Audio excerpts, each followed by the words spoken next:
Welcome back to another Watch Me Wholesale show. The way this works is we're gonna randomly choose a market, then we're gonna find a distressed property for sale, we're gonna analyze it, get to our offer price, and then call and make an offer. All of that and more coming up.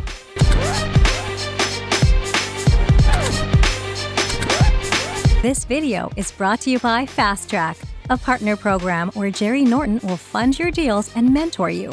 Learn more at fasttrackwithjerry.com. If you're new here, I'm Jerry Norton and I went from dead broke to millionaire flipping houses. And after doing 1,000 deals, I created this channel to help you master the art of wholesaling and flipping real estate so you can live your dream life. Be sure to subscribe and click the bell icon to get notified when new videos are released. All right, guys, so if you're ready here, I'm gonna spin the wheel and we're gonna choose our market. Let's see what it is today.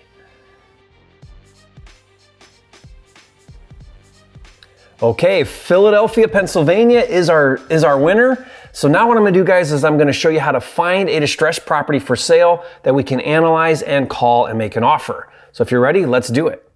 Okay, so we're gonna go to Zillow right now. And if you go to Zillow.com, I'm gonna show you how to find a distressed property right here on Zillow. So we're gonna go in and we're gonna go ahead and type in Philadelphia. And you can see once I type in Philadelphia, it's gonna give me the greater Philadelphia market right here, and it shows a gazillion houses for sale. But what we're gonna do is we're gonna go over here first of all, and we're gonna click on More, the More tab right here. And at the very bottom is this keywords feature here. And I'm just gonna go ahead and I'm gonna type in one of my favorites, which is fixer upper. And this is a keyword phrase where it's gonna search everything that's active for sale right now in all of Philadelphia that has somewhere in the description the word fixer upper. Okay, so there we go. It found, a handful of properties here, like 15 of them. And what's cool about this feature here is you can go through a number of different keywords and you can put those keywords in and it will find you properties that match those keywords or keyword phrases. In fact, I've got a huge list of, I don't know how many, dozens of them, and you can go ahead and use those keywords. It's a master list that I've been creating for a long time. It's got every keyword phrase imaginable for a distressed property. If you want that, I'll give it to you for free. I'll put the link in the description below and you can download that for free. But Fixer Upper is a very common one, a very easy one to use. So using Fixer Upper, you can see here it found 15 properties that fall under that phrase or has that keyword phrase Fixer Upper. This first one here is a 2-bedroom, really small. Let's look at this second one here on Gillespie. This is a 3-bedroom, 1-bath, 1,200 square feet. If I click on this property here, let's take a look. So instantly, what do you guys think? Is this a distressed property? I mean, look at this thing. The roof's coming in, garbage everywhere. This thing is pretty hammered. Now I'm gonna probably go with a heavy rehab on this because it needs quite a bit. The one good thing here that I like is I might be able to, where was it? I might be able to, there's some water damage. Back of the property looks good. Let's get back inside. I wanted to go back to the kitchen. There it is. I could probably save that kitchen. Maybe new counters, I don't know, but those appliances maybe. I mean, everything's filthy, everything's destroyed. But yeah, I'm thinking right now about my budget on this thing for a rehab. But let's see what's going on here. 3-bedroom, 1-bath. Great for an investor or primary buyer looking for a fixer-upper. Property sold as is. Buyers responsible for all inspections. There's our keyword phrase, guys. See it right here, fixer-upper. So that's why I grabbed this one. There's my listing agent. We're gonna get with him in a minute. But notice right here, guys, it says foreclosure. So let's see if we can figure out what's going on here. I'm gonna look at some more notes right here. Okay, foreclosure information. So there's a foreclosure auction. Look at this. So this is a foreclosure and it is scheduled for February 19, 2020. Okay, so I think that means 2021 because that's obviously past. So anyway, this thing is coming up for foreclosure here in the next little while. Let's look at the price history. That'll kind of tell me what's going on a little bit. So this thing came out for $84,900 and when pending, it was removed, listed again for $84,900, pending again. So this thing's fallen through a bunch of times, and just today, as of this recording, they've dropped the price to $74,900. Now we haven't comped this yet, so I don't know if this is priced really aggressively right now. And who knows what's going on with the foreclosure coming. It's pre-foreclosure. Is this a short sale? Maybe there's more on the mortgage. We don't know yet until we kind of figure it out, and we'll find out if I can get a hold of the agent when we call in a minute. But our next step is to comp the property. So we know we've got a distressed property. We know it's active. We know they're asking $74,900. We know they just did a price drop today. So we know those things. I'm going to go with here, guys, since it's only 1,200 square feet, I'm going to go with probably a $60,000 budget. Why? Because it's going to need everything, and there's some water damage here going on. But $60,000 should get me to a completely renovated house. And so I'm going to go ahead and use $60,000 as a rehab budget. If you're like, well, Jerry, where did you get that number? First of all, it comes with a lot of experience looking at a lot of houses, but basically I look at three numbers, which is a light rehab, which is just carpet and paint, an average rehab, which is carpet, paint, kitchen, bath, and a heavy rehab, which is something like this, where it just needs a lot of things. Water damage, a lot of drywall repair. I'm going to assume there's some roof work needs done. Fascia's fallen off. It's just really hammered hard. And so based on 1,200 square feet, that's about a $60,000 budget. Now, if you have some of my tools, which I'll talk about at the end of this video, I've got all of this built in for you where you don't even have to really figure it out. It's all done. It calculates it for you. But we're doing this all manually right now. So $60,000 rehab budget. Let's go ahead now and comp this property. I'm going to go ahead and save this. I'm going to duplicate this tab. And then when I X out of this property, it's going to show me the market, right? And there's going to show me, a million properties. What I want to do is I want to zoom in on our neighborhood. So there's Gillespie right there. There's our heart. So there's our property. And what I'm going to do here is I'm going to stay inside of these main roads. So I'm going to go ahead and remove the boundary. Click the draw feature, and I'm just going to come straight down Cotman. I'm going to go across Torresdale. Sorry, I'm doing this with my mouse. And then I'm going to go up Tyson, doing this at an angle too. And then I'm going to go across Frankfurt like this. Okay, then I'm going to click apply. So now what I've done is I've isolated my comps to that boundary line. Why? I don't like to cross main roads, especially in a very condensed market like Philadelphia. In fact, I don't like to leave the street or a street or two around it. So like, for example, let's get it even tighter here if we want. Okay, our property's right here on Gillespie. That's the heart right there.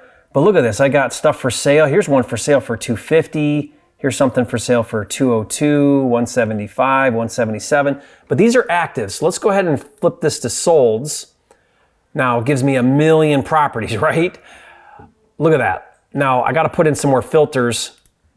Let's put, 3-bedroom. Let's put exact. That didn't really change much. Let's leave that because I don't know if they're calling these. I mean, we can get rid of lots, apartments, multifamily, manufactured. And then let's go ahead down to more, and I'm going to put minimum square feet 1,000, because what were we again? We're 1,200. And then let's do a max of 1,500. So I create a range, right? We're at 1,200. Let's go 1,000 to 1,500 as a range. That filters us out even some more. If we want, we can put as a basement. That got rid of a bunch because we have a basement. Oh, this is important. Let's put in the past 12 months for sold. And then let's go ahead and put done. Okay, so now we've got a condensed list of comps here that we can look at. And I like that we've got some right here in our market. So if you look here, we've got right here on Gillespie. I think this is Gillespie. Let's click here. Oh, Cottage. So the next street over. 3-1-1390, sold for $185. Let's see, we got some lower ones here, but let's look at this one. This one's on Gillespie, 3-1. It's a little smaller. It's 1,100 square feet. It got 180. So I've got a 185 and a 180. Here's one over here for 210. This thing did really well on Jackson. It got 210. That really surprises me. Just closed, 1,300. So this looks like a flip, right? Looks like a rehab. Yeah, look how nice this is. Here's the actual pictures. So this is an all-out rehab here, got 210. Now it is a bath and a half. We're just a 1 bath. So, conservatively, I think I'm going to stay at 185, but I could see someone wanting to push this thing to 200. I don't know if that's a good idea, if I would want to do that, but I could see how that would happen. Maybe I'll come back to that idea, but right now I want to go with a 185, I think, for our ARV. Just because I've got one right here, it's basically identical to our house, and I got one here at 180 that's a little bit smaller. So I like those two comps. So I'm gonna go with a 185 ARV on our property and a 60K rehab. Okay, so what are our numbers? I've got 185,000 as our ARV based on the comps. I've got 60,000 as the repair number if we're gonna fix it up retail. And so let's look at it under two different situations. One would be if I buy it for me as a fix and flip, or if I want to buy this and wholesale it to a local active flipper in that market. That's two different ways to look at it. For me personally, I buy and fix and flip at the 70% formula. So I would take 185,000 ARV, I would take 70% of that, then I would subtract my repairs of 60,000, and that would equal my buy price. That's me. Now, but not everybody's me. Other investors local to that market are actually probably going to go out of that formula. What I'm finding is most investors go all the way up to 80% right now. I don't, but other flippers do. So if I'm going to wholesale, then I want to look at the deal to wholesale it to somebody else buying at 80%. So we would take 185, 80% of that less 60,000 in repairs would equal their buy. Then I would subtract, let's say 15,000 as a wholesale fee to get my buy price if I'm going to wholesale it. So let me put those numbers in right now. So you can see here 185 times 70% less 60,000 equals 70 grand as the buy for me. Or if I want to wholesale it and make 15,000, we would take 185, go to the 80% formula, less 60,000 in repairs, minus the 15,000 wholesale gets us to a 73. So almost the same number whether I buy it or whether I wholesale it. And so we're kind of need to be right there around that 70 to 73,000 to make this a good deal. You guys with me? So, but check it out, guys. It's listed for 74.9. I mean, we're right there. We're right there. And they just did this price cut today. I'm almost positive this thing's going to have a ton of action because it's priced really aggressively. And you know what's kind of interesting is let me play with some numbers a little bit just to show you how people get to these numbers. Let's say that another flipper says, you know what, I can get 200. I'm really optimistic. There are some comps that are over 200 or at 200. Let's say I put 200 in as ARV. And let's say that flipper is also at the 80% formula. And so 80,000. And let's say that they think it's only going to cost 50,000, not 60. Now look what happens to the number. If I go 200,000 times 80% minus 50 in rehab, that means I can pay 110. That means an investor could pay up to 110. They're asking 75. Now, I don't think those are good numbers. I would not go into this deal with those numbers, but you could see, I'm just kind of trying to show you how you could see how someone could overpay for this property more than asking price. But let's figure it out. Let's call right now and see what's going on. I'm probably going to stick to, around this number. I'm going to probably try to stay around 70 to 73 as a buy number, see if I can get this agent to get me the deal at that number.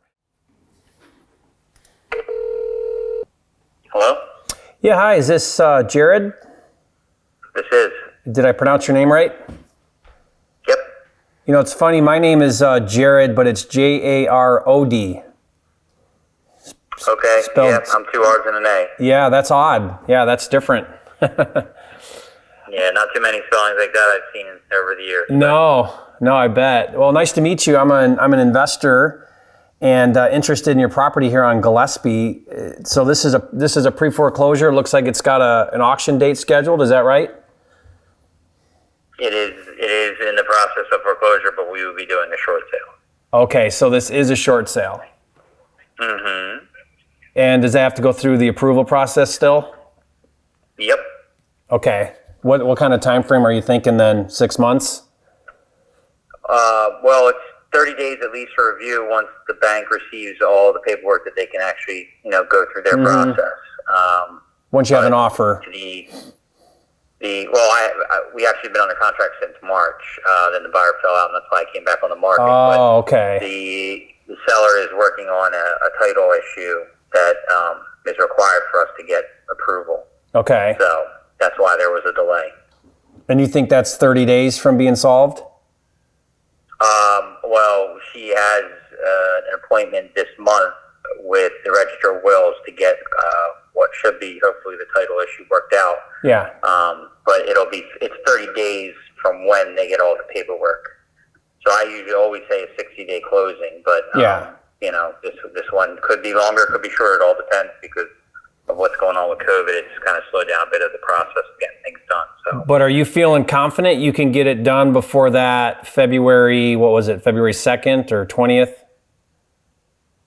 date? February 19th. I'm 50-50 right now. Yeah. Things better happen quick, right? Yeah, it's the issue is that the city of Philadelphia does not move very quickly. No. So I'm 50% confident, 50% not confident. Yeah. That's where I stand. Well, and you've got some interest in the property right now? I have 4 offers right now. Yeah, obviously cash offers, right? Correct. Yeah, that place isn't going to get a mortgage. No, it's not in any condition to do that. Yeah, and is this currently what it looks like? The pictures here on Zillow? Is that basically what it looks like right now? No. The property had some water damage after the pictures were taken, so it's in worse shape than that. Even worse shape, yeah. Mm-hmm. What do you think it would take to fix this thing up retail? What would you spend on a rehab? Resell it? Yeah. Or rent it? No, resell. You're at least dumping $50,000 easy into it probably. Yeah, I budgeted 60. I mean, again, it depends on what kind of kitchen you're putting in, obviously, upgrades, amenities, things like that, how much money you're spending on that. So, mm-hmm. And then what? The area can go over the 200 mark, So yeah, I was looking at how well you do it. Yeah, I was looking at a 185 back end number just because there's a couple comps like on the street and street over that are hitting kind of the 180, 185 number. Right. But you think it could push 200 if it was done right? There's houses around there that have. I'm talking like that's top end of the market. So yeah, pushing it. 80, 85, 190 would be more like realistic. Good, not great, I guess if you want to call it that. Yeah, I'm seeing it too. I'm seeing a couple 200s, but yeah, you'd be pushing it for sure. You'd be pushing it.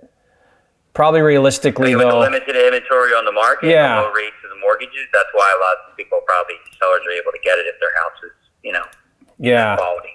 Yeah, I'm gonna actually bump my number a bit here to 190 because you're right. There's some 200s and some 190s, and there's no way around like redoing everything, so it would look like a brand new house.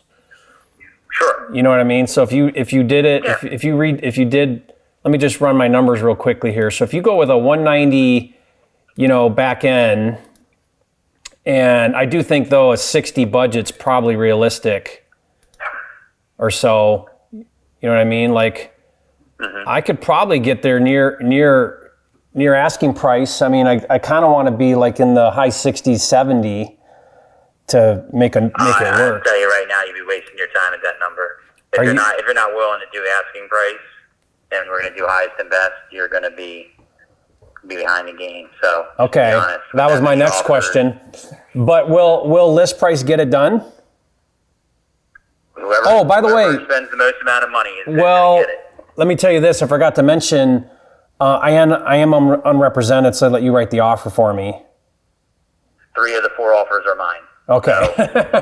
So understand where you're coming from. Yeah. I've been in the game a long time. Yeah. But it's going to come down to who spends the most money. And those who feel most comfortable at their number, and those people who are not going to be comfortable with a certain number, that's fine. Are those other guys doing? It is what it is. Are those other guys looking at it as a flip or a hold? I do not know. Okay. Because the hold guys always beat me because they can spend less and keep it. Sure. Yeah. Hate those guys. Some do. There is in that area a heavy Asian influence, in which I'm getting a lot of inquiries about as well. which a lot of them can be primary owners because they like to live in that area. And they'll do it. They'll be the do-it-yourselfers, which they'll spend nothing, just because they want a deal and get in. A lot of times they can be, as a primary owner, they're even better than a holder, obviously, because they're going to live in it. So they'd be willing to spend more money because they'll get the equity over time, and they obviously get cheaper to fix it up. Then obviously they're in the best position possible. But no, at this point, Friday at 5 o'clock has been called for highest and best. We'll collect everything until then. And then once 5 o'clock comes, it'll be done. We'll take a look at all the offers, present them to the seller, and then the seller will then choose, their best offer, which typically will probably be the highest one. Gotcha. Well, let me ask you this. Would you be willing to let me know where I would need to be to win? And then if I can make that number work, I'll let you write that number. I can give you the most professional answer I can to that. And that would be my answer. You know what I mean? Like I said, I do represent other people. So, it wouldn't be fair if I gave them your number or I gave them your number. You know what I mean? So it's really, when it comes down to this many offers, the fairest thing to do for everybody is it is what you think is the most comfortable number for you. Fair enough. And I've done this a million times. There's some investors that are stuck on their number. There's some that really want a property and they're willing to spend more. Everybody's different. Everybody has different contractors, different profit margins, all that stuff. And you're right. The buyer's money to spend, and I don't choose how they spend it. I just say this is what it is. You know what I mean? So, I'm very much one of those guys that sticks pretty tight to the formula. To me, there's always another deal, and why? If you can't do a deal at your number that makes money, then don't do it.